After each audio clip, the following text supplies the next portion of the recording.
안녕하세요. 족발집을 운영하고 있는 40대 남자입니다. 첫인상이 끝까지 간다는 말이 있죠. 사실 저는 이 말을 믿는 편이 아닙니다. 사람에게는 이런 모습이 있으면 저런 모습이 있고 양파같이 까면 깔수록 보면 볼수록 새로운 모습이 나올 수 있으니까요. 근데 제 주변의 첫인상이 정말 끝까지 바뀌지 않는, 아니, 오히려 만나면 만날수록 차라리 첫인상이 더 나은 것 같은 사람이 한 명 있어서 그 사람에 대한 사연을 여러분께 조심스럽게 풀어내려고 합니다.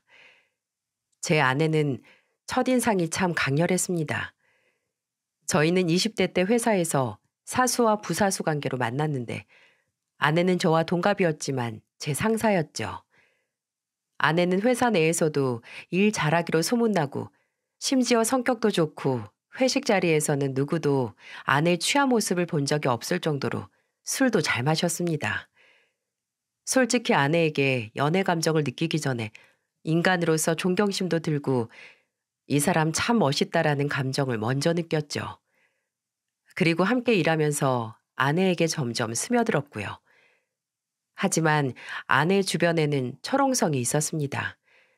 절대 사내 연애는 안 한다라는 주의였거든요. 근데 그걸 알아도 사람의 마음이 어찌 숨겨지나요?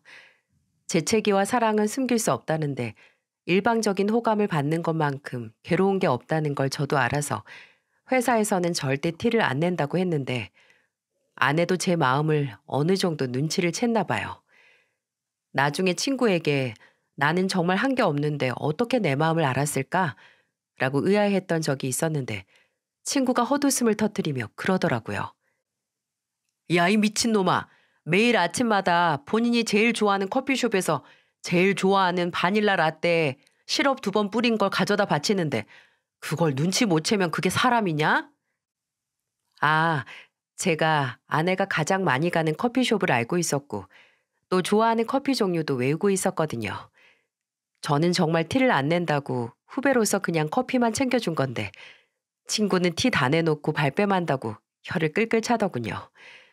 뭐 이제 생각해보니 억울할 것도 없는 게 아내가 좀 배고파 보인다 하면 나가서 샌드위치도 사다가 조심스럽게 주기도 했었어요. 정말 낼 수 있는 티는 다 냈네요. 하지만 아내는 처음에 제 마음을 거절했어요. 본인은 사내 연애를 절대 안 할 거고 사람 일이 어떻게 될지 모르는 건데 헤어지면 둘 중 하나는 다른 팀으로 가거나 이직을 해야 할 거라고요. 근데 그때는 정말 사랑에 눈이 멀어서 아내에게 내 마음만 받아준다면 내가 먼저 다른 부서로 가든 다른 회사로 옮기든 하겠다고 했습니다. 근데 그때 아내가 제게 뭐라고 했는지 아세요? 주한 씨, 힘들게 들어온 회사에 적응 다한 부서를 왜 고작 이런 문제로 포기하려고 그래요? 주한 씨 지금 팀에서 되게 중요한 역할을 하고 있으니까 그런 생각하지 마요. 내가 다 아까우려고 하네. 아내는 제게 본인을 포기하고 커리어를 포기하지 말라는 의미로 한 말이었지만 오히려 그 거절의 말에 더 아내에게 말로 다 설명할 수 없는 매력을 느꼈습니다. 내가 사람으로서도 참 존경하고 좋아하는 사람이 저라는 사람을 일적으로 인정을 해준 건데 어떻게 감동을 안 할 수가 있겠어요? 참 아직도 지금 아내의 얼굴을 보면 그때 제게 그 말을 했던 아내의 모습이 떠올라서 입꼬리가 스르르 올라가요. 물론 아내는 제가 실실거리고 있으면 왜 음흉하게 혼자 웃어? 라고 하지만은요. 그 후에 제 마음은 전혀 식지 않았습니다. 하지만 더는 아내에게 표현은 하지 않았어요. 그저 아내에게 마음을 고백했던 자리에 꿋꿋이 있었죠. 그리고 몇 달 후 아내가 회사에서 억울한 일을 당한 적이 있었어요. 아내가 기획했던 프로젝트를 팀장이란 사람이 그 공을 가로챘던 거죠. 아내는 그 프로젝트를 위해 무려 2달간 팀원들과 야근을 해야 했고 저는 가장 가까운 곳에서 아내가 점심시간에도 일하면서 고생하는 걸 지켜봤어요. 근데 아내 리더십과 노력 덕분에 계약이 성사가 된 건데 미팅 날 마치 본인이 모든 공로를 다 세운 양 아, 우리 팀 사무실 형광등이 꺼질 틈이 없었습니다. 이제야 집에 들어가서 잘 수 있겠네요. 라고 으스대는 팀장 꼬라지를 보는데 열이 확 받더라고요. 그 인간 프로젝트 기간 동안 야근을 한 번 안 하고 아내가 중간 점검으로 자료 보여주면 볼 시간 없다고 알아서 하라고 손 놓고 있었거든요. 심지어 그날 미팅이 무슨 미팅인지조차 알지도 못하는 인간이었죠. 근데 아내에게 자료 하나 받고 본인 아이디어인 양 하는 게 너무 꼴보기가 싫어서 제가 그때 못 참고 한 소리를 했습니다. 근데 팀장님, 자료 오늘 처음 보셨을 텐데 바로 이해하셨나 봐요. 역시 저희 팀장님 순발력은 대단하십니다. 당연히 저는 그날 팀장님에게 눈치가 없다고 그 사람들이 나를 뭐라고 생각했을 것 같냐고 대판 깨졌습니다. 근데 기꺼이 감수할 수 있었어요. 아내가 그날 본인 편을 들어줘서 고맙다고 밥을 사줬고 그 후로 저희는 몇 번 더 사적으로 만나 식사를 하다가 연인이 됐거든요. 아내와 만날 수만 있다면 팀장에게 100번을 깨져도 괜찮았습니다. 아내는 연애를 할 때도 늘 야무지고 오히려 저를 리드해주는 그런 사람이었어요. 제가 뭔가 주저하거나 고민을 하고 있으면 용기를 주고 최고의 조언을 해주는 제 인생에 있어서 멘토이자 연인인 그런 존재였습니다. 그래서 아내와 결혼 후 처가 식구들을 만나며 제가 모르던 아내의 모습을 보게 돼서 참 많이 당황스러웠죠. 저희는 3년 연애를 했는데 결혼 이야기가 막 오고 갈 때쯤 아내의 부모님께서 하는 마트에 간 적이 있었어요. 제가 아내를 만나러 아내가 사는 곳 근처에 간 적이 있었는데 그 동네에서 장인어른과 장모님이 작은 마트를 운영 중이셨거든요.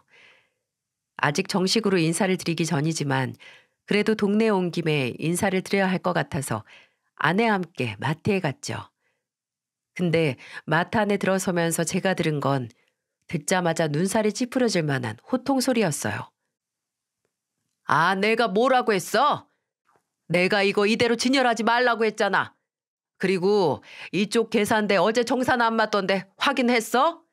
내가 확인해서 10원 한 푼이라도 모자라면 월급에서 몽땅 깔 줄 알아. 저는 처음에 내용은 바로 알아먹지 못하고 언성 소리만 듣고 그때 마트에 진상 손님이 온 줄 알았네요. 근데 옆에 있던 아내가 사색이 돼선 손님이 있든 없든 마트가 떠나가라 소리를 지르던 아저씨에게 다가가더군요. 아빠, 왜 그래요? 또 왜 가게에서 소리를 질러? 어? 예진이 너 갑자기 왜 왔냐? 주한 씨랑 이 근처에 있다가 잠깐 아빠한테 인사나 드릴 겸 들렸는데 왜 또? 내가 화 안 나게 생겼어? 게을러 빠진 것들. 뭐? 누구랑 와? 그 언성의 주인은 바로 아내의 아버지, 제 장인어른이었어요. 아무리 본인이 운영하는 마트라고 하지만 가게 안에 손님들이 있는데 그렇게 소리를 지르고 일하는 직원들에게 계산대 빈 돈을 월급에서 당당히 제할 거라고 폭언까지 하는 모습에 정말 놀랐습니다. 하지만 첫 만남에 내색은 할 수 없어서 인사를 드렸더니 또 막상 인사를 할 때는 왔냐며 만나고 싶었다고 이전의 모습보다는 훨씬 정상적인 환영을 해주시는 거예요. 근데 문제는 그 뒤에 있었죠. 간단하게 인사를 드린 뒤 아내와 마트를 나가려는데 장인어른이 저를 붙잡고 그러시는 겁니다. 내가 우리 사이 될 사람한테 딱히 줄 건 없고 이거 가져가면서 먹게나. 그리고 제 손에 귤 몇 개를 쥐어주시더라고요. 지금 기억하기로는 5개 정도였던 것 같아요. 감사하죠. 갈 때 먹으라고 챙겨주시고. 근데 문제는 그 귤을 어디서 꺼냈냐는 겁니다. 그 귤은 마트에 진열된 상품, 그러니까 왜 마트에서 파는 귤 중에 종이박스에 담겨서 위에 비닐만 씌워진 거 있죠? 양쪽으로는 밀봉이 안 돼서 잘못하면 귤 몇 개가 안에서 튀어나오기도 하는. 그 파는 귤박스에서 몇 개를 빼서 제 손에 들려주신 거예요. 순간 다른 손님이 사는 건데 이렇게 받아도 되나 싶었는데 아내도 당황을 했는지 장인어른께 그러더라고요. 아빠, 이걸 빼면 어떡해요? 이거 파는 거잖아. 상관없어. 어차피 이렇게 빼도 사람들이 다 일일이 세워보는 게 아니라서 몰라. 그러니까 얼른 받아, 얼른. 참 여러모로 충격적인 첫 만남이었네요. 종종 마트에 진상인 손님들이 물건 포장을 마음대로 뜯어서 알맹이만 쏙 가져간다는 소린 들었지만 사장이 그런 짓을 하다뇨. 이날 아내는 제게 민망해서 많이 불편했지. 우리 아빠가 좀 그래. 라고 했고 저도 딱히 다른 말은 안 했어요. 그때는 뭐 가족이 된 후에 찬찬히 알아가면 다른 장점이 있으실 거고 첫인상이 다가 아니지라고 생각을 했는데 그건 순진한 제 착각이었어요. 장인어른은 아주 다채롭게 놀라운 분이셨어요. 결혼 전 장인어른과의 첫 만남도 충격적이었지만 제가 충격을 먹었던 또 다른 부분은 또 있었습니다. 이것도 물론 장인어른과 관련이 있었는데 이번에는 아내의 오빠, 그러니까 제 형님도 관련된 일이었어요. 결혼 전 서로의 경제 상황을 오픈하잖아요. 근데 저는 별다른 걱정을 안 했거든요. 아내는 여러모로 야무진 사람이지만 소문난 구두쇠인 저희 아버지께 철저한 경제 교육을 듣고 자란 저만큼 돈을 허투루 쓰지 않는 사람이었어요. 저희 아버지는 구두방을 하셨고 어머니께서는 치킨집을 하셨는데 두 분 다 100원 한 장, 아니 10원 한 장도 꾸준히 모아서 10만 원, 100만 원으로 만들어 또 그걸 저금을 하는 그런 분들이었어요. 아버지께서는 제가 어려서부터 집에 웬만한 보수는 사람을 따로 안 부르고 직접 하셔서 못 고치는 게 없는 맥가이버 그 자체셨고요. 또 유일한 취미라곤 아침마다 온 동네 마트 전단지를 모아 가장 싼 가격에 장을 볼 수 있는 법을 분석하는 거였어요. 그러니 부모님 두 분이서 구두방에 치킨집을 운영하시며 동시에 아들 둘을 키우고 서울에 집을 마련할 수 있으셨던 거였죠. 저희 아버지께서 저와 동생에게 가장 많이 하셨던 말이 이거였어요. 세상에서 돈이 가장 중요한 건 아니지만 돈이 있어야 사람이 남한테 머리 숙이지 않고 아쉬운 소리도 하지 않고 내 가족 지키며 살 수 있는 거야. 저도 동생도 아버지와 어머니의 가르침대로 돈을 버는 게 얼마나 힘든지, 그러니 그 돈을 꼭 필요한 곳에 허투루 쓰지 않아야 한다는 걸 자연스럽게 체득하면서 자랐어요. 그리고 그런 제가 봐도 아내는 정말 알뜰한 사람이었고요. 제가 아내가 신은 구두가 굽이 막 떨어지기 일보 직전인 걸 보고 같이 나온 김에 백화점에 가자고 했더니 됐다고 차라리 저희 아버지한테 가서 고쳐달라고 할 거라는 겁니다. 저희 아버지는 그 얘기를 듣고 내 며느리감이라고 좋아하셨고요. 몇 켤레를 가져오든 다 고쳐주고 윤이 나게 닦아주겠다고까지 하셨네요. 그러니 그런 아내와 결혼 준비 전에 서로 통장을 오픈했을 때 예상했던 것에 미치지 못한 금액을 확인하고 놀랄 수밖에 없었죠. 그때 아내가 모았던 돈이 3천만 원이 좀 안 됐었어요. 당시 아내는 30대 초반의 7년차 직장이었는데 연봉도 나쁘지 않았어요. 1년에 1천만 원만 모았어도 6, 7천은 모았을 텐데 저는 진지하게 아내가 혹시나 주식이나 도박 같은 문제가 있나 걱정을 했습니다. 근데 착잡한 표정의 아내는 제게 왜 자신이 지금까지 쉴 틈 없이 일해왔음에도 모은 돈이 별로 없었는지에 대한 설명을 해줬고 저는 목구멍에 뭐가 걸린 것 같은 답답함을 느낄 수밖에 없었네요. 알고 보니 아내는 소녀 가장이나 다름없었습니다. 지금까지 아내가 번 돈의 대부분은 장인어른의 마트가 몇 번이나 은행 이자를 못 내 넘어가는 걸 막았고 심지어 나이가 40이 다 돼가는데 앞가림 하나 못하는 형님 사업 자금으로 쓰였더라고요. 장남인 형님은 성인이 되고 나서 단 한 번도 변변한 직장에 못 들어가고 장인어른의 돈으로 사업을 하다 말아먹고를 반복하다가 이제 장인어른 통장에 돈이 메마르자 아내가 그 뒤치다꺼리를 하게 된 거라고요. 처음에는 나도 가족의 일원으로 돕는 거라고 생각했는데 20대 중반에 아버지 마트 리모델링 비용 없다고 나한테 부탁하셨을 때 그거 도와드리고 나서는 아예 돈 문제만 나오면 나만 그렇게 찾으셨어. 심지어 오빠 아무것도 안 하고 백수 생활할 때 스포츠 토토로 800인가 빚있던 것도 엄마가 사정사정해서 내가 갚고 나중에 오빠가 옷가게 하고 싶다고 가게 보증금만 도와달라고 해서 또 그거 도와주고 그래서 집 나와서 독립했지. 혹시 내가 따로 살면 나한테 손 안 벌릴까 해서. 근데 아예 그때부터는 찾아와서 돈 줄 때까지 집에 눌러앉더라. 나한테 실망했지? 늘 철저하고 칼 같다가 가족 일이라고 몇 년 동안 호구 잡혀서 돈도 못 모은 거 보고 주한 씨가 이 문제로 나하고 결혼을 다시 생각해야겠다면 나는 이해해. 솔직히 이 문제로 아내와의 결혼을 다시 생각해야겠다는 생각은 안 했습니다. 그냥 아내의 말처럼 사리분별 확실하고 야무진 아내가 가족 앞에서는 이리 무르게 살아왔다는 걸 알고 새삼 가족이 뭐고 딸을 호구로 취급한 처가 식구들에게 화가 났어요. 그래서 상견례에서 저희 부모님 앞에서 형님이 뭐 본인은 사업을 구상 중이네 뭐네 할 때 아, 예진 씨가 열어준 옷가게 문 닫고 새로 뭐 시작하시는 거예요? 라고 꼭 짚고 넘어가는 말을 하면서 화풀이를 했네요. 물론 돈 문제가 그냥 생각 없이 넘어갈 문제는 아니었지만 제 마음에는 변함이 없었고 천만다행으로 구두쇠 아버지를 닮은 제가 모은 돈도 있고 물심양면으로 저희 부모님께서 신혼집을 장만해 주셨기에 아내와의 결혼은 돈 걱정 없이 진행할 수 있었죠. 아내에 대한 제 믿음은 전혀 흔들리지 않았지만 그렇게 서로만 있다면 미세한 흔들림 하나 없는 저희를 처가 식구들이 가만히 놔두질 않았네요. 아마 결혼 후 아내가 제게 본인의 상식 이하의 가족을 대신해서 미안해하고 죄인이 됐던 순간을 나열하면 한도 끝도 없을 겁니다. 혼인신고를 하기도 전에 아내가 제게 미안하다고 말한 게 결혼식 당일부터 시작이었으니 말이죠. 처가에 단돈 100만 원도 지원받지 못하고 올린 결혼식에서 뭐 축의금도 기대하지 않았어요.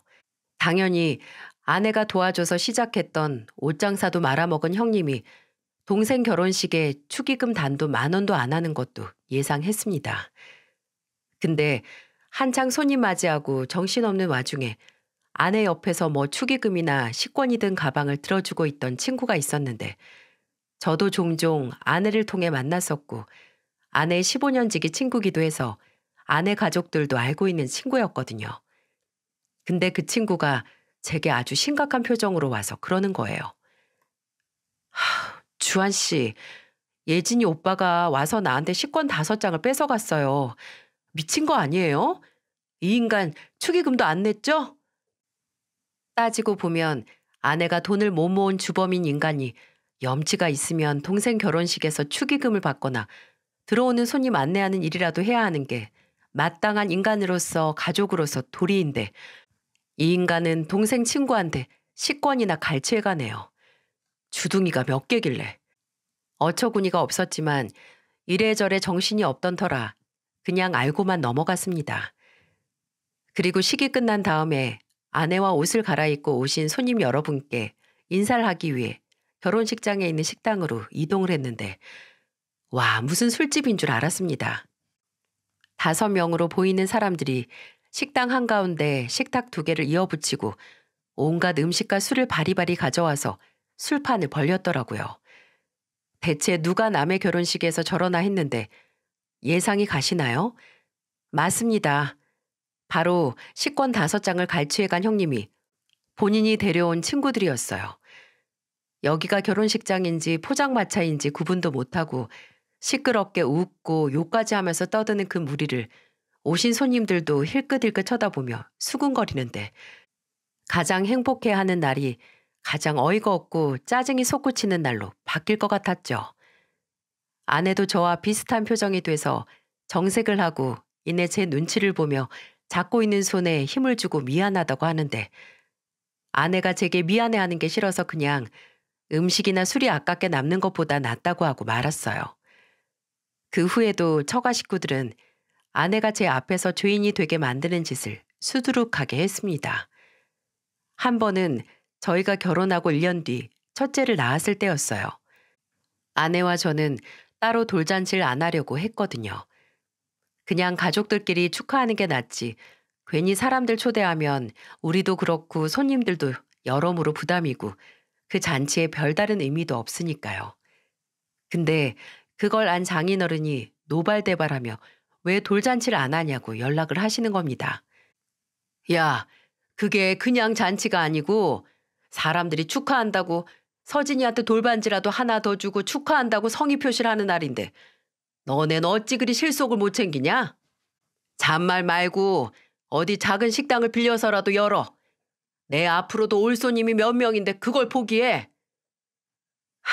알고 보니 돌잔치를 빌미로 본인 지인들에게 축의금을 받을 생각이었는데 저희가 돌잔치를 안 한다고 하니 이 난리를 부리신 겁니다. 근데 장인어른이 아무리 그렇게 말해도 저희는 잔치를 열 생각이 없었고 안 연다고 단단히 못을 박았어요. 결과는 어땠을까요? 3주 정도 뒤에 아내가 전화를 받고 펄쩍 뛰었어요. 아내에게 전화를 한 사람은 아내의 첫째 숙모님이었는데 제주도에 사신다고 들었거든요. 근데 그 숙모님이 하는 말이 첫째 돌잔치에 못 가서 미안하다고 축의금은 네 아빠한테 보냈으니 아빠한테 받으라고 하셨다는 겁니다. 이게 믿겨지시나요? 축의금을 받기 위해 친척들에게 돌잔치를 했다고 거짓말을 치고 참석을 못한다고 할 만한 사람들에게 돈을 따로 챙긴 거예요. 이게 사기꾼이 아니면 뭔가요? 아내는 당장 넘어갈 정도로 화를 냈어요. 그리고 숙모님에게 바로 아버지가 거짓말 친 거라고 꼭 보낸 돈 돌려받으라고 하고 전화를 끊었습니다. 그리고 바로 장인어른에게 전화를 해서 입에서 불이 나올 것처럼 화를 냈죠. 아내와 만난 후로 차분하던 아내가 이리 화를 내는 건 정말 처음 봤습니다. 아빠, 제정신이에요? 축의금 몇 푼 챙기자고 거짓말을 해? 숙모가 전화했어요. 아빠한테 축의금 보냈으니까 받으라고. 대체 몇 명한테 이런 사기를 친 거냐고요? 나 이용해서 돈 챙기는 걸로 모자라서 이제 손자까지 이용하려고요? 숙모한테 아빠가 사기친 거라고 말했으니까 받은 돈 그대로 돌려드리고 돈 따로 받은 다른 사람들도 있으면 한 푼도 남김없이 꼭 돌려줘요. 내가 아빠 친구분들한테 전화를 싹 돌리는 한이 있더라도 누가 돈을 보냈는지 알아내서 아빠 개망신 줄 테니까 그러기 전에 아빠가 수습하시라고요. 아마 본인이 아닌 자식을 이용했다는데 많이 분노를 한 것 같더라고요. 아내는 제 앞에서 말도 못하게 창피해 죽으려고 했고 저는 그런 아내를 보고 안쓰러워서 죽을 뻔했죠. 그 후에도 장인어른의 아나무인한 행동들과 형님의 무책임하고 무능한 짓거리들, 그리고 장모님의 무관심과 방임이 아내를 그리고 저를 힘들게 했어요. 둘째가 태어나고 얼마 안 지나서 형님이 장인어른에게 스크린 골프장을 하겠다고 또 돈을 달라고 했나 봅니다. 장모님이 아내에게 거기 보탤 여유자금 없냐고 해서 아내는 막 둘째가 태어났는데 어디서 그런 돈이 나오겠냐고 하며 거절을 했는데 그렇게 거절한 후 이런 연락을 받게 될 줄은 몰랐네요. 아버지께 전화가 온 겁니다. 며칠 전 장인어른이 좋은 투자 아이템이 있는데 사돈에게만 주는 정보라고 사업에 투자할 생각 없냐고요. 환장하겠더라고요. 장인어른은 형님 스크린 골프장 해줄 돈을 저희 아버지에게 투자라는 명목으로 받아낼 생각이었던 거죠. 다행히 아버지께서는 이미 장인어른이 어떤 사람인지 제게 들어 익히 알고 있었기에 장인어른에게 가족끼리 엮인 투자는 안 하는 주의이고 행여 애들한테도 투자하라고 할 생각도 접으시길 바랍니다, 사돈. 이렇게 말하시고 바로 전화를 끊으셨다고 하더군요. 아버지는 일단 알아야 할 것 같아서 연락을 하신 거고 아내에게는 말하지 말라고 하셨어요. 저도 안 그래도 처가 사람들 때문에 스트레스 받고 살아온 아내에게 더 스트레스를 주고 싶지 않아 입 다물고 있었죠. 근데 다른 곳에서 입이 방정이었네요. 장인어른이 아내에게 뭐 사돈어른이 예의가 없다는 이 말을 하다가 본인 입으로 실토를 한 겁니다. 당연히 아내는 어떻게 나한테 말도 안 하고 우리 시아버지에게 투자니 뭐니 하는 소리를 하냐고 성을 냈고 바로 저희 부모님께 가서 죄송하다고 사과를 하다 끝내 울어버렸습니다. 저처럼 저희 부모님도 자식을 죄인으로 만드는 한심한 부모를 둔 아내를 안쓰러워하셨고 또 아내가 워낙 착하고 늘 잘하는 며느리였기에 네가 사과할 필요 없다고 하면서 껴안아 주셨지만 아내가 받은 수치심은 쉽게 사라지지 않았어요.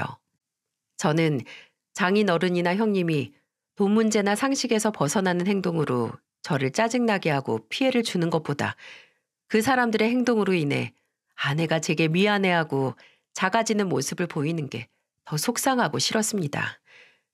원래는 누구보다 자신감 넘치고 야무지고 그만큼 자존감과 자존심이 셌던 아내가 결혼 후 그 인간들이 저지르는 일로 저와 제 부모님에게 대신 사과를 해야만 하는 게 견딜 수가 없었어요. 저희의 결혼 생활은 대부분 행복했지만 잊을만 하면 아내 잘못은 하나 없는데 장인어른이 말실수하고 돈 얘기 꺼내고 형님이 또 술 먹고 저한테 실수해서 아내가 제게 미안해하는 지독한 순환고리의 연속이었어요. 그 인간들로 인해서 결혼 후 점점 작아지고 의기소침해지는 아내를 보는 게 괴로웠는데 그 지긋지긋한 순환고리를 끊어내고 이곳에 사연을 보내게 된 사건이 곰고 골아 터진 상처처럼 터지고 말았어요. 결혼 5년 차에 저는 회사를 그만두고 족발집을 열었는데요. 아내가 첫째를 낳고 나서 회사와 육아휴직으로 문제가 생겨 아예 그만두게 됐었거든요. 그 후에 둘째를 낳고 나서 종종 일을 다시 시작하고 싶다는 얘기를 했었는데 여러분도 아시다시피 웬만한 기술이 있거나 전문직이 아니면 육아로 경력이 단절된 엄마들이 다시 일을 시작하기가 쉽지 않잖아요. 아르바이트라면 모를까 여러모로 어렵죠. 그래서 둘이서 고민을 하다가 그럼 제가 일을 그만두고 함께 장사를 하면 어떨까 하면서 돈을 따로 모으기 시작했어요. 그래서 기회가 닿았을 때 어느 정도 모인 돈과 주택담보대출을 받은 돈을 합쳐서 족발집을 오픈하게 되었죠. 자영업이라는 게 사람 영혼이 쏙 빠질 정도로 어렵긴 하지만 그래도 아내와 몇 년 만에 다시 같이 일하게 된 것만으로 힘이 났습니다. 그렇게 둘이서 부지런히 움직이며 가게 일과 육아를 병행해서 일했는데 얼마 뒤 어디서 돈 냄새를 맡았는지 모르겠지만 장인어른이 저를 찾아와 다시 돈 얘기를 꺼내기 시작하더군요.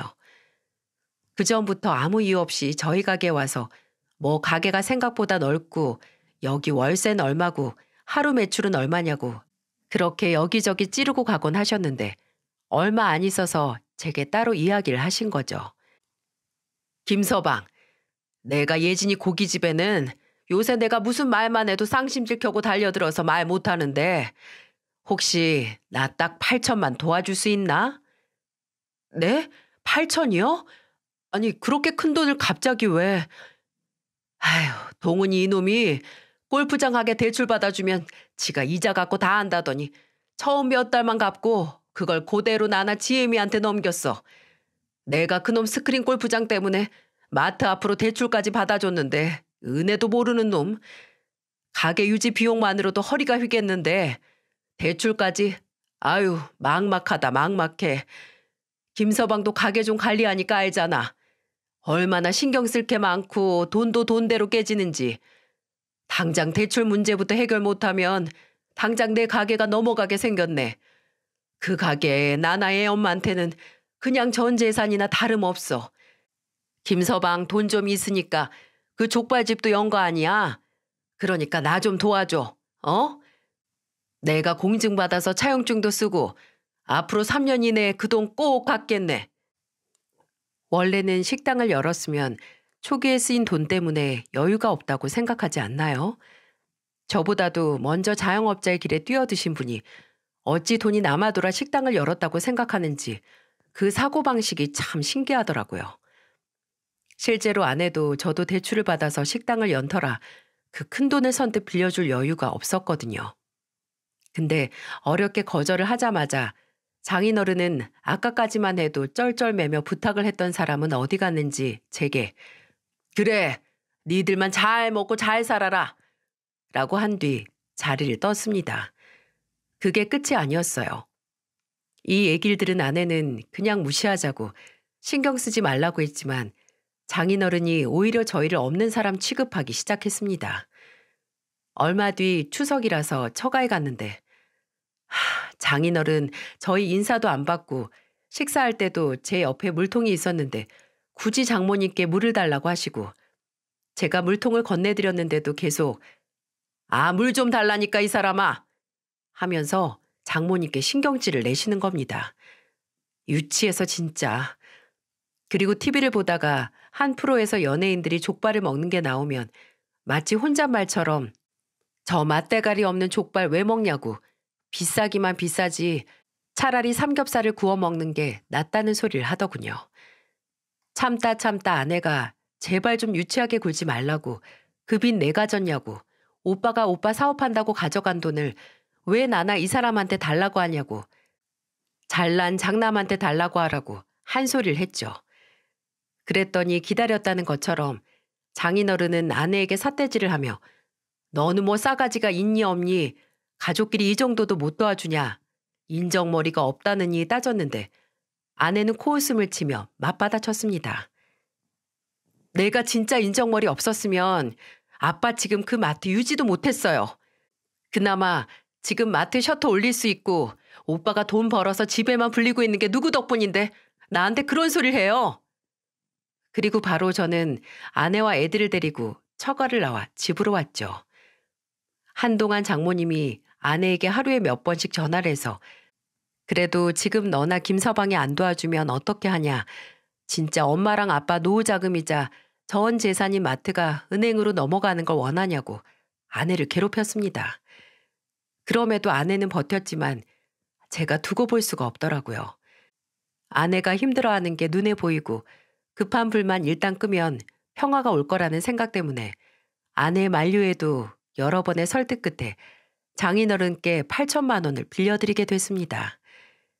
아내는 그래도 그냥 빌려줄 수 없다며 장인어른에게 한 달에 50만 원의 이자를 우리에게 지급할 것을 요구했고 당장 급한 불을 끌 수 있게 된 장인어른은 얼마든지 주겠다며 원래는 잘 먹고 잘 살라고 했던 제게 역시 김서방밖에 없다며 저를 얼싸 안아 주시더라고요. 자네 덕분에 살았다고 하면서 말이죠. 그리고 꼭 차용증에 썼듯이 3년 안에 갚을 거라고 나만 믿으라고 하시는데 눈에 빤히 보이는 태세 전환에 씁쓸했지만 그래도 어찌됐든 도움이 됐다는 생각과 당분간 조용할 거라는 생각에 한시름 났습니다. 혹시 장인어른이 약속했던 이자를 안 줬을 거라고 생각하시는 분들이 계신가요? 사실 장인어른은 매달 꼬박꼬박 저희에게 50만 원의 이자를 보내주셨어요. 저도 아내도 솔직히 장인어른이 이자를 모르는 척하거나 빼먹을 거라고 예상을 했는데 의외로 꾸준히 주시더라고요. 심지어 돈을 빌려드리고 2년이 지났을 때 제가 먼저 남은 1년은 그냥 이자를 안 주셔도 된다고 갚기로 한 날짜에 원금만 갚으시라고 말씀을 드렸어요. 8천이 3년 안에 쉽게 모을 수 있는 돈도 아니고 한 푼이 중요하니까 배려를 해드린 거죠. 장인어른도 역시 김서방 남자라고 싸나이라고 하셨는데 싸나이는 개뿔. 어쩌면 그런 배려가 장인어른이 저를 호구 내지는 무르디 무른 인간으로 알고 얕잡아 보게 된 계기가 됐을 수도 있겠네요. 1년 뒤 차용증에 써 있는 원금 납입일이 됐는데 장인어른에게 아무런 연락이 없는 겁니다. 심지어 납입일 며칠 전부터는 아내 말로 약간 저희를 피해 다니는 것 같기도 했다더라고요. 며칠 전 아내가 처가에 잠시 맡겼던 둘째를 데리러 갔는데 아내가 집에 들어가자마자 장인어른이 배탈이 났다고 화장실에 들어가시더니 아내가 돌아갈 때까지 안 나오셨다고 하더군요. 아내는 이럴 줄 알았다며 당장 가서 받아야 한다고 했지만 저는 딱 일주일만 더 기다려보자고 했어요. 그런데도 장인어른이나 장모님은 간감무소식이었습니다. 이미 일주일 전에 문자로 7일 더 기한을 드리겠다고 했는데도 답장도 없었고요. 더 이상 가만히 있을 수 없어서 아내와 함께 처가로 향했고 약속대로 빌려드린 돈을 갚아달라고 하는 저희에게 장인어른은 뭐라고 하셨는지 예상이 가시나요? 아, 까놓고 말해서 어떻게 3년 만에 8천이란 돈을 갚어? 처음부터 말도 안 되는 거였지. 아빠, 3년 안에 갚는다는 거 처음부터 아빠가 내건 조건이에요. 우리가 아니라. 근데 이제 와서 3년은 불가능하다고요? 아, 내가 이럴 줄 알았냐? 마음 같아서는 당연히 갚고 싶지. 왜 안 그러겠어? 근데 당장 돈이 없는데 어쩌라는 거냐? 뭐 이 앱이라도 어디다가 팔아서 꼭 8천을 받아야겠냐? 그래? 김서방 어디 말해봐.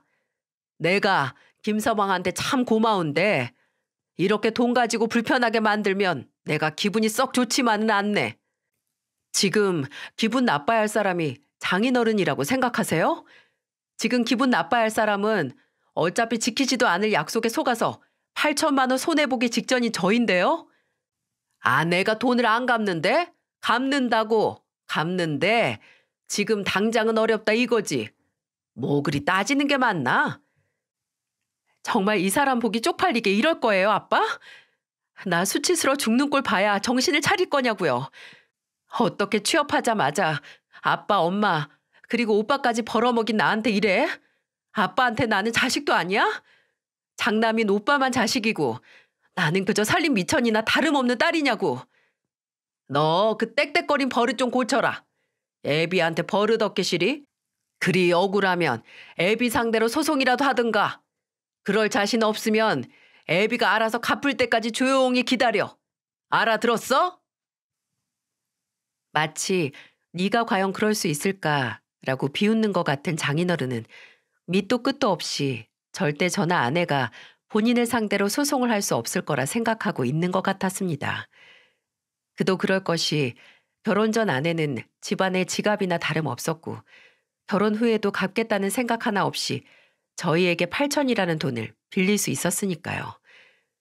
평생 돈 벌면 집안 가게에 보탬이 된 딸을 본인들 눈에만 호구로 보이지 나가면 누구보다 유능한 사람인 딸을 벌레만도 못하게 무시하는 그 꼴에 두피가 당길 정도로 화가 났습니다.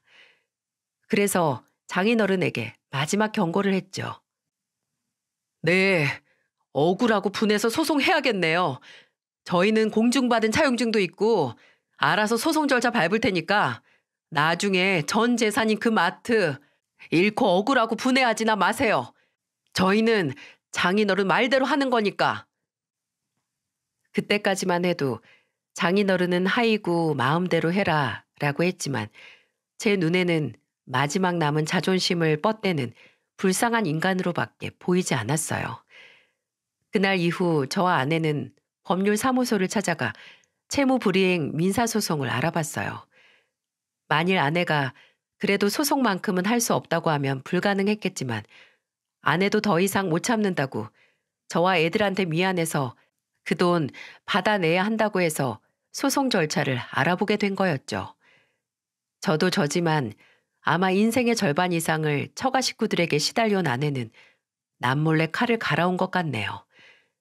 법률사무실에 가기 전 저희는 지급 명령을 신청하고 채무 불이행자 명부에 등록 후에 장인어른이 신용불량자가 되기 전 합의를 할 계획을 생각했는데 변호사는 채무자인 장인어른 명의의 사업장이 있으니 차라리 신용카드 매출 채권 압류를 하자고 하더라고요. 쉽게 말해 채무자 명의의 사업장에 카드 매출을 압류해서 채무자에게 직접적인 압박을 가하자는 거죠. 요즘 같은 시대에 마트에서 손님들 80% 이상은 카드를 쓸 거고 채권 추심 수단까지 적절하게 이용을 하면 돈을 무사히 받아낼 수 있을 거라는 게 변호사의 의견이었고 저희는 이걸 따르기로 했습니다. 가압류 후에도 채무자가 합의를 안 하고 돈을 지급 안 한다면 장인어른 마트에서 나는 카드 매출은 매달 저희가 받게 되는 거니까요. 장인어른이 심은 독과 악을 먹은 저희는 바로 소송을 시작했습니다. 근데 모든 소송이 그렇듯 법원에서 강제 집행까지 걸리는 기간이 있잖아요. 바로 결정되는 게 아니기에 모든 소송은 인내와 시간과의 싸움이기도 하죠. 근데 그 시간 동안 가만히 있는 게 좀이 쑤시고 매일 아내가 본인 아버지의 잘못 때문에 저와 마주하기 미안해하는 것도 보기 힘들었어요. 그래서 저 나름대로 제가 존경하고 사랑하는 아내를 힘들게 하고 제 믿음을 쓰레기만도 못하게 생각한 장인어른에게 경고 겸 복수를 하려고 했습니다. 저는 일단 마트로 향했어요. 언젠가 저희가 나눠서 받게 될 카드 매출이 날 마트로 말이죠. 며칠 잠잠하던 제가 마트에 가니 마트 한가운데 뒷짐지고 가만히 있던 장인어른이 바로 얼굴을 구기더니 위협적으로 다가오더군요. 자네 여긴 왜 왔나? 설마 여기서 돈 얘기하러 왔나? 아니요. 시장 조사할 겸 왔어요. 장인어른 마트에서 카드 쓰는 손님들이 몇이나 되나 보러 왔죠. 뭐? 그건 또 무슨 소리야? 자네가 왜 그런 걸 궁금해해? 아, 못 들으셨어요? 얼마 전에 장인어른 말씀대로 빌려가신 8천만 원에 대한 지급명령 소송을 했거든요. 뭐? 아니, 기어이 그걸 했어? 허, 예진이도 아는 거야? 당연하죠. 왜요? 그동안 쉽게 돈 빼갔던 딸이 이번에도 그냥 져줄 거라고 생각하셨어요? 근데 어쩌나요? 장인어른이 저희 돈 안 갚으면 여기 마트에서 나오는 카드 매출은 전부 저 있게 되는데. 카드 매출? 네, 카드 매출을 압류할 거거든요. 그러니까 장인어른이 저희 돈을 갚기 전까지는 그만큼의 마트 카드 매출이 저 있게 되는 거다, 이거죠. 지금이라도 현금 매출 많이 모아두세요. 요새 현금 들고 다니는 사람이 몇이나 될까 싶지만, 계산하세요? 저희 불쌍한 장인어른을 위해 앞으로는 현금으로 결제해 주실래요? 네? 김서방, 너 지금 뭐 하는 거야? 장인어른에게 소송 절차를 설명해 주는데 뒤에서 손님이 계산대로 가는 게 보이더라고요. 그래서 그 손님을 붙들고 말했습니다. 저희 장인어른이 사위인 저와 딸인 제 아내에게 8천만 원을 빌리고 갚질 않으셨는데 고소를 하라고 해서 저희가 카드 매출 압류 신청을 했거든요. 조만간 여기 마트에서 나는 카드 매출은 전부 저희 차지가 될 거니까 저희 장인어른 생계를 위해서 종종 현금 결제도 부탁드리겠습니다. 야, 김서방, 나가. 여기서 이러지 말고 나가서 얘기해. 왜 그러세요? 전 장인어른 생각해서 이러는 건데. 직원분들도 웬만해서는 카드보다는 현금 받으세요. 뭐 디스카운트 해드린다고 해도 좋고. 아, 이것도 탈세라고 하던가요? 나가자고, 김서방. 나랑 일단 나가서 말해. 여기서 이러지 말고. 아니, 제가 볼 일이 있는 곳이 여긴데 자꾸 어딜 가서 말하자고 하세요? 영문을 모르겠다는 얼굴로 말하니 장인어른 속 터지는 소리가 천리 밖에까지 울려 퍼지는 것 같았어요. 처음에는 나가라고 다그치던 목소리가 점점 애원조로 바뀌더군요. 한 20분 정도 거기 죽쳐서 오는 손님들 상대로 현금 결제하라고 영업을 했는데 장인어른의 표정이 가관이었습니다. 창피했겠죠. 동네 사람들 다 오는 마트에서 사위한테 빌려간 8천만 원 안 갚고 고소까지 당했다는 게 밝혀졌는데, 근데 지금껏 본인 잘못 때문에 아내가 저와 저희 부모님 앞에서 느꼈을 수치심에 비하면 아무것도 아니었습니다. 저는 거의 울 것 같은 표정의 장인어른에게 말했습니다. 오늘은 이만 갈게요. 근데 저는 내일도 올 거고 시간 나는 대로 올 거예요. 장인어른이 저희 돈 갚기 전까지는 계속 올 테니까 그렇게 아세요. 빨리 갚아서 강명을 찾으시던지 아니면 딸하고 사위한테 돈 안 갚는 빚쟁이가 하는 마트라고 소문나서 문 닫던지. 그 후에도 저는 말했던 것처럼 시간만 나면 마트에 찾아갔어요. 저는 누구와는 다르게 뱉은 말은 꼭 지키는 사람이거든요. 가서 장인어른 속 터지고 얼굴 빨개지는 거 30분씩 구경하고 오고, 또 거기 직원들한테 이번에 좋은 변호사를 알게 됐는데 혹시 악덕업주에게 당한 폭언이나 욕설이 있으면 녹음했다가 고소하라고 그 변호사 소개시켜 주겠다고도 말했습니다. 그 전에 종종 장인어른 마트에 가면 장인어른이 직원들을 대하는 태도가 아주 거슬렸거든요. 마트 배달하시는 분에게 욕하는 걸 봐서 경악을 했던 게 한두 번이 아니고, 본인과 동년배나 다름없는 캐셔 직원들을 기본적으로 야, 너 이렇게 불렀으니 말 다 했죠. 물론 장인어른은 경찰을 불러서 저를 영업방해로 신고했지만 전 상관없었어요. 몇 번의 경찰이 오든 경고를 받고 벌금을 내는 한이 있더라도 장인어른이 더 이상 만만하게 보던 딸의 돈을 당연하게 여기지 않고 꼭 갚아야만 한다는 걸 알게 해주고 싶었어요. 저를 협박하고 애원하고 제게 사정을 하던 장인어른은 제가 마트에 출석 도장을 찍고 3주가 흐른 후에 저희에게 돈을 갚았습니다. 당연히 그냥 갚진 않았죠. 장인어른은 전화로 돈 보냈으니 확인하라는 말과 함께 2번 다시 내 눈에 띄지 말라고 하며 온갖 쌍욕과 저주를 다 퍼붓더군요. 아주 끝까지 실망을 안 시키시죠? 장인어른이 전화로 제게 쌍욕을 할 때 옆에 있었던 아내는 제게서 휴대폰을 가져가 장인어른에게 말했습니다. 아버지가 빚을 갚으려고 또 다른 데서 빚진 건 이제 우리가 알 바 아니고요. 이제 돈 문제는 오빠한테 말해요. 나는 이제 두 번 다시 아빠가 오빠 문제로 나 이용하고 가족 운운하면서 우는 소리 하는 거 안 들을 거니까. 그렇게 투자한 대단한 장남 막상 필요할 때는 아빠 곁에 없죠? 그거 아빠가 자식 새끼 그렇게 키운 거예요. 염치 없고 은혜 모르고 아나무인에 남한테 피해주는 거 전혀 부끄러워하지 않는 거. 거울 보는 거 같지 않나요? 내가 보기엔 오빠가 딱 아빠랑 똑같아요. 이제는 그나마 아빠 돕던 다른 자식 새낀 나는 차라리 없는 자식 될 테니까요. 앞으로 정신 차리기 전까지는 두 번 다시 연락하지도 말아요. 이후 아내는 장인어른과 모든 연락을 끊었어요. 처가에도 가지 않았고 그나마 장모님과는 조금 연락을 하긴 했는데 그것도 작년 겨울에 끊었어요. 이게 무슨 나비 효과인지 제가 별 생각 없이 쏘아 올린 작은 공인지 모르겠지만 작년 가을에 장인어른 마트에서 일하던 직원 한 명이 그만두면서 정말 장인어른을 모욕죄로 고소를 했다네요.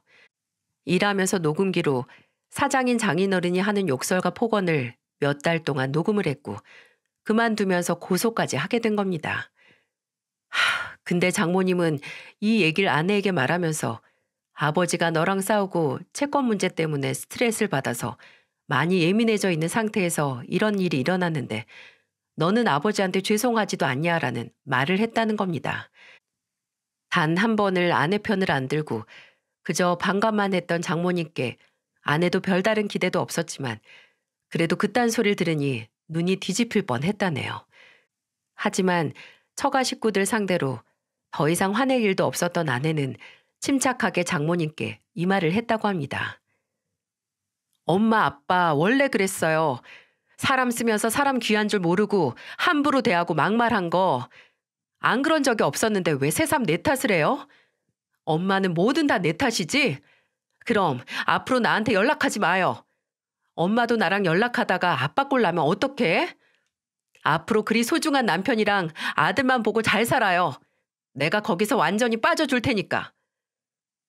그 후로 아내는 처가와 완전히 연을 끊었습니다. 종종 형님에게서 전화가 왔지만 계속 무시를 하다가 아예 차단을 해버렸어요. 장모님과 연락을 끊기 전에 듣기로는 저희한테 갚았던 8천만 원 문제 때문에 장인어른은 형님에게 너 때문에 진 빚이니 네가 갚아라 라고 했고 형님은 그게 왜 내가 진 빚이냐 아버지가 빌린 돈 아니냐라고 싸우다가 관계가 틀어졌다는데 왜 이제 와서 아내에게 연락을 했는지는 모르죠. 뭐 알 필요도 없었고요. 그 후 그래도 가족과 완전히 단절된 아내가 걱정도 되고 안쓰럽기도 했지만 아내는 오히려 어딘지 후련한 얼굴로 그러더라고요. 불쌍하게 생각할 필요 없다고. 본인은 그 어느 때보다 편하다고 말이죠. 미련하게 살다가 이제야 진짜 가족이 뭔지 피로 이어졌다고 해서 가족이 아니라는 걸 알게 돼서 다행이라고. 본인의 진짜 가족은 저와 아이들 그리고 시부모님 뿐이니까 걱정 말라고 하더군요. 그게 진짜 아내의 진심인지 알 수는 없지만 그래도 처가와 연을 끊은 후에 아내가 불면증도 없어졌고 살도 붓는 것 같아서 조금은 마음이 놓였어요.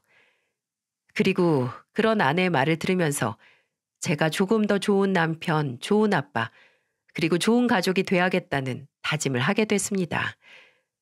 아내에게는 정말 이제 나와 내 가족이 전부니까 그런 아내를 실망시킬 수 없으니 말이죠. 아내는 지금도 종종 제게 본인과 결혼 후 제가 고생을 했다고 미안하다고 하지만 하루빨리 아내가 제게 미안했던 마음을 잊고 당당하고 자신감 넘치는 원래의 그 모습을 되찾길 바라며 제 사연을 마무리하겠습니다. 이야기를 들어주신 모든 분들에게 감사의 말씀을 전하고 여러분 모두 건강하고 행복하셨으면 좋겠습니다.